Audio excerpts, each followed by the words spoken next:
ان مجالس میں بھی آپ بہت شوق ذوق کے ساتھ توجہ کے ساتھ بیٹھیں،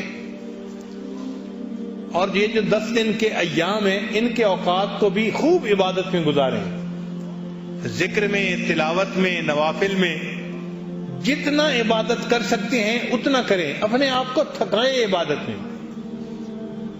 ہم نے چونکہ اس دفعہ یہ فیصلہ کیا کہ جو لوگ پہلی مرتبہ آئے ہیں ان کو مسجد میں ہم سنت اعتکاف بیٹھنے میں ترجیح دیں گے، تو جو پرانے بہت سارے ساتھی تھے وہ تو نفلی اعتکاف میں باہر، اور نئے ساتھی مسجد کے اندر۔ اب نئے ساتھیوں کو ماحول کا اندازہ نہیں ہوتا، باتیں کرنے کی عادت ہوتی ہے تو وہ مسجد میں بھی آ کے بھی اسی طرح باتیں کرتے رہتے ہیں۔ تو بھائی یہ بات ذہن میں رکھیں کہ مسجد کے اندر عام حالات میں بھی دنیا کی باتیں کرنا مکروہ ہے، عام حالات میں، پھر رمضان کا مہینہ اور پھر آخری عشرہ اور پھر اعتکاف کی حالت، اس میں اگر ہم دنیا کی باتیں کریں گے تو پھر سوچو اللہ کو یہ کتنا ناپسندیدہ بات ہوگی۔ اس لیے جو نئے لوگ آئے ہیں وہ یہاں پر ذکر اذکار میں اپنا وقت گزاریں، نہ کوئی پالیٹکس پہ بات کریں، نہ کوئی بزنس کی باتیں کریں، کوئی بات ہی نہ کریں آپس میں، بس اللہ سے باتیں کریں، اللہ کو یاد کریں، کلمہ پڑھیں، سبحان اللہ، الحمدللہ کا ذکر کریں، استغفار کا ذکر کریں۔ ایک دوسرے سے بات کرنا اس کو جرم سمجھیں۔ میں پھر گزارش کر رہا ہوں کہ ایک دوسرے سے بات کرنا اس کو جرم سمجھیں۔ بہت کوئی مجبوری ہو تو آہستہ آواز کے ساتھ بات کر لیں، چونکہ عادت ہی نہ بنی ہوتی۔ ذرا کھانے کا وقت ہوا افطاری کا، بس ایک دوسرے کے ساتھ باتیں شروع ہو گئی، اور اتنی طبیعت پہ کوفت ہوتی ہے اس وقت کہ مسجد میں بیٹھے ہوئے پھر دنیا کی باتیں کر رہے ہوتے ہیں۔ آپ حضرات مسجد کے اندر بات چیت کو اپنے لیے منع سمجھیں کہ ہم نے بات ہی نہیں کرنی، بولنا ہی نہیں ہے، چپ رہنا ہے، اور چپ رہ کے اللہ کا ذکر کرنا ہے اور ذکر کا ثواب پانا ہے ہمیں۔ اور اگر کوئی بندہ بات کر رہا ہے تو دوسرے کی ذمہ داری بنتی ہے کہ وہ اس کو اشارے سے بتا دے کہ بھئی آپ اپنا والیوم کم کریں اور اس کو بات چیت کو بند کریں۔ اور خاص طور پر یہ جو سیل فون ہے اس کے شرارت سے بچیں۔ آپ اس کو 10 دن کے لیے فرض کرو بند بھی کر دیں گے تو کیا ہو جائے گا؟ سیل فون کے بند ہونے سے قیامت نہیں آتی ہے، پکی بات ہے۔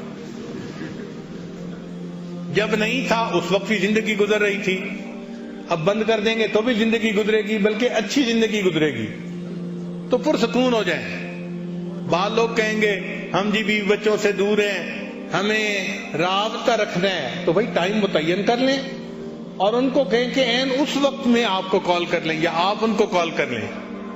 بعض دوستوں کو دیکھا ہے ان کے جو سیل فون کی گھنٹی ہوتی ہے نا، اللہ اکبر، اور اس کو فل والیوم پہ کیا ہوا ہوتا ہے۔ کئی دفعہ ہم نے دیکھا ہے کہ سب سو رہے ہیں، ایک صاحب کا فون بج رہا ہے اور 15 بندے نیند سے اٹھ رہے ہیں۔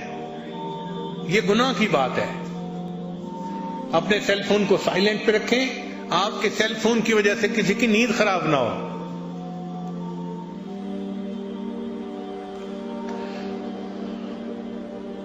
اور اس کا استعمال جتنا آپ کم کر سکتے ہیں اتنا کم کریں۔ سیل فونز کو ڈسکنیکٹ کر لیں اور اپنے دل کو اللہ سے کنیکٹ کر لیں۔ سمجھے نا؟ سیل فون کو ڈسکنیکٹ کر لیں اور اپنے دل کو اللہ سے کنیکٹ کر لیں اور اللہ سے کریں باتیں، اللہ سے مناجاتیں کریں۔ یہ اللہ سے مانگنے کا وقت ہے۔ اور چھوٹی چھوٹی بات پر یہ جو حال ہے نا، اس سے باہر نہ نکلیں۔ سنت اعتکاف والے بغیر کسی وجہ کے اس دروازے سے باہر قدم رکھ دیں گے تو ان کا اعتکاف ختم ہو جائے گا۔ بلا وجہ مسجد سے باہر نہیں نکل سکتے۔ اگر آپ کو اعتکاف کے مسائل کا نہیں پتا تو مجمع میں بہت سارے علماء موجود ہیں، آپ ان سے مسائل سیکھیں کہ جی مجھے یہ وقت کیسے گزارنا ہے اور کس ضرورت کی وجہ سے میں باہر نکل سکتا ہوں اور کس کی وجہ سے نہیں نکل سکتا۔ ان مسائل کو سیکھیں گے، ثواب ملے گا۔ حدیث مبارکہ میں ہے علم کا ایک باب سیکھنے پر 1000 رکعت نفل پڑھنے سے زیادہ کا ثواب ملتا ہے. تو مسائل کو سیکھنا ہماری ذمہ داری ہے.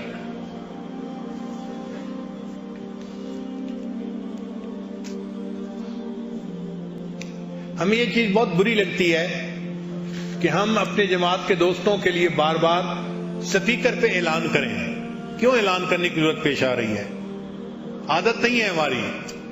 الحمدللہ ہمارے یہاں بڑے بڑے بھی اجتماع ہوتے ہیں، ہزاروں لوگ بھی ہوتے ہیں.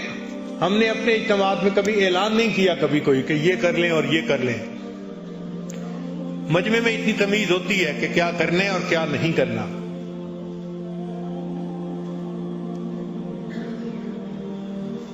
کوشش کریں کہ زیادہ سے زیادہ باوضو رہیں اور مسجد کے اندر تسبیح پڑھیں، تلاوت کریں، اپنا وقت اللہ کی یاد میں گزاریں.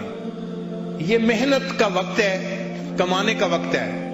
جو جتنا زیادہ محنت کرے گا اور کمائے گا اللہ کا اتنا قرب پائے گا. تو اللہ تعالیٰ نے تو بخشش کے بہانے بنا دیے. اب دیکھیں ہم کتنی کوشش کرتے ہیں اور کتنا اللہ کی رحمت کو اپنی طرف متوجہ کرتے ہیں.